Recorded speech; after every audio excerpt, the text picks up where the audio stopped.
Okay, so you can see I've used this. So the reason I press it with the iron is because now it gives me a guide to cut from. So I'm going to cut this end off because I don't need that amount of folds. It makes it too bulky on the edges when you're sewing, finishing. So both of those get cut off. That's basically about a 1/2 inch. Then I'm going to get it open, and on the line that I pressed, fold it in all the way around. Now at this point you can keep just with the finger press, or you can use your iron and press it with the hot iron again. I find that as many times as you can press is actually better, because it just makes the material behave. The steam actually softens things up a little bit and just makes it react better. I'm going to press that. The iron is right behind the camera. And then I'm going to do it again. So the original seam, press seam. Okay. So that's pretty snug. If I didn't do anything else, it would probably be fine, but it won't necessarily hold up in the wash if you don't reinforce it with stitching. Okay, so that's that one. I'm going to do the other one.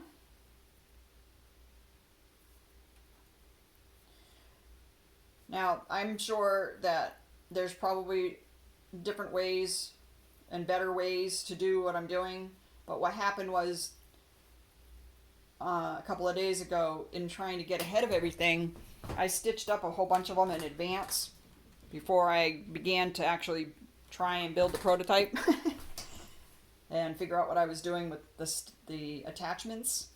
And so I had to recreate and back up a little bit. And then when I figured out how to do this one, this was the best solution for working with the ones that I already had pre-stitched. So the nice thing is when you lay this all down, okay, so you get something that looks like it's going to line up nicely when you complete it. Give it a quick press with the iron. And now it's ready for the elastic. So again, the length of this elastic should be 6 1/4 inches. I'm going to take, you can see on one side or the other, you can actually see the center area that you could cut within. Get my eyes to adjust. And just roll right down the center. Or you can certainly buy a narrower elastic. But right now all this stuff is really hard to come by because everybody's doing this. So we worked with what we had. These masks are for the lady, for the Sew for the Cause in Vassarboro, and they're going out to hospice workers. And I'm also doing masks for my family and friends. If anybody's looking for one, we're asking for $5 donations for supplies. Sew for a Cause is a nonprofit here in Vassarboro, and I'm just doing mine as myself. Okay, so like I said in the other video, the goal is to have the front material is where the elastic attaches to. You can see, maybe, hopefully, that there's 2 rows of stitching, which makes this a nice reinforcement.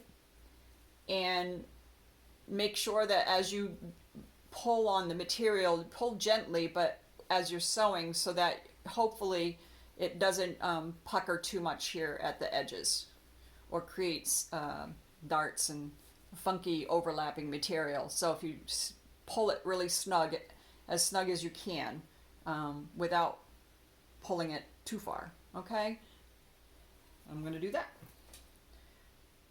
So what you couldn't see in the last one because I changed the camera angle. If you open this up, the elastic goes on the front, right? So actually I start up here so I don't get confused. The bright flowers is the front.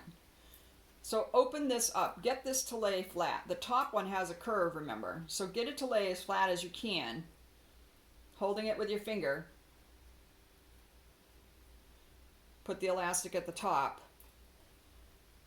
lay it flat on the surface using your fingers to pin it down, and start stitching back here. Don't start right here. Start back here and come onto it. When you get here, go over it a couple of times and then keep going. And the other thing is to get this stitching on this side pretty close to the edge, right? So you're probably talking 1/4 of an inch from the edge.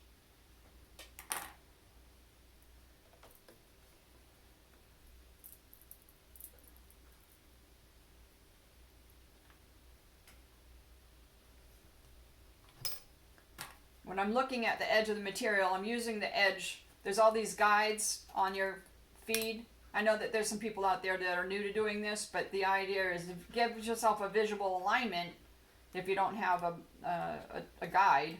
I'm just using this alignment right here.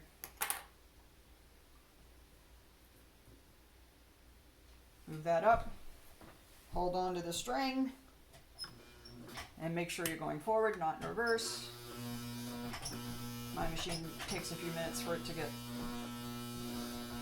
up there. Come on, go. It's just because I'm holding on to the thread so tight.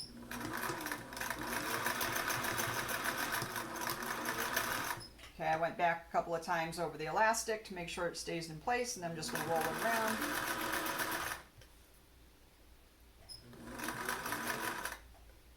Bring the other end over. Make sure you don't twist it. Make sure it lays flat. And do the same thing. Try and get it to lay as flat as you can. You may have to stitch forward in order to get the material to roll enough for you to get it flat over here.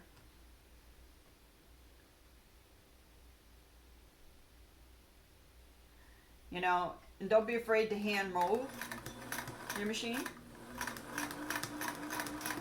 And to go slowly.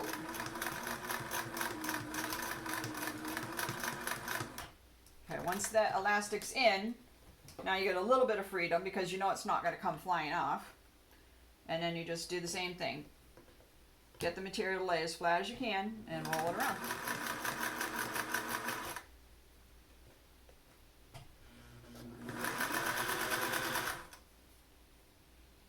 When you're doing stuff like this, it's not about speed. Although assembly line stitching helps speed things up.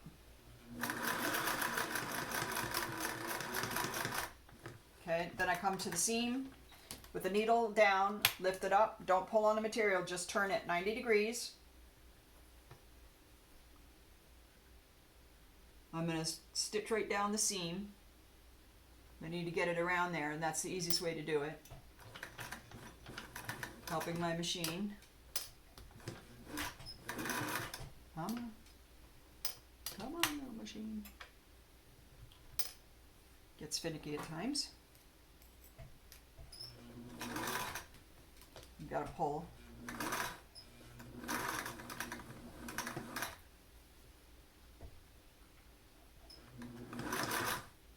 Backwards. I'm getting ready to come forward now. I don't want to go down below the end of the elastic because the goal is to stitch the elastic a second time. And I get to where I need to be. Again, my needle is down. I've lifted my pressure foot, so I'm being very cautious not to pull too hard. I don't want to break the needle. I just need to get it oriented in the right direction. Roll forward, make sure that material is snug as I can. Okay, and now I'm going to do the same thing, roll around. So what's happening is I'm looking at the first stitching that I did, and then there's this line. So I'm just, whatever this is, I'm just following that space. It's about 1/4 of an inch. So by the time I get done, there'll be a 1/2 inch gap between the two stitched edges.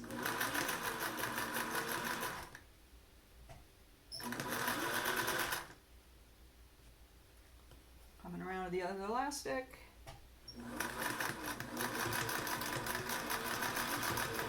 No, that messed that up a little bit, that's okay.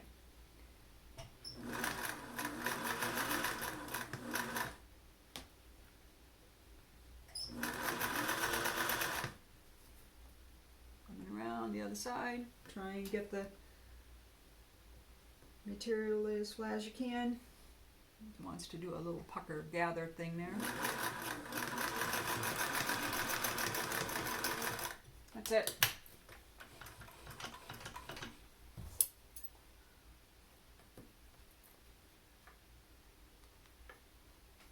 And if you've done a forward and reverse on it a couple of times, it's easy to just snip it right close to the edge. You don't have to worry about it undoing itself. And then snip the original as well.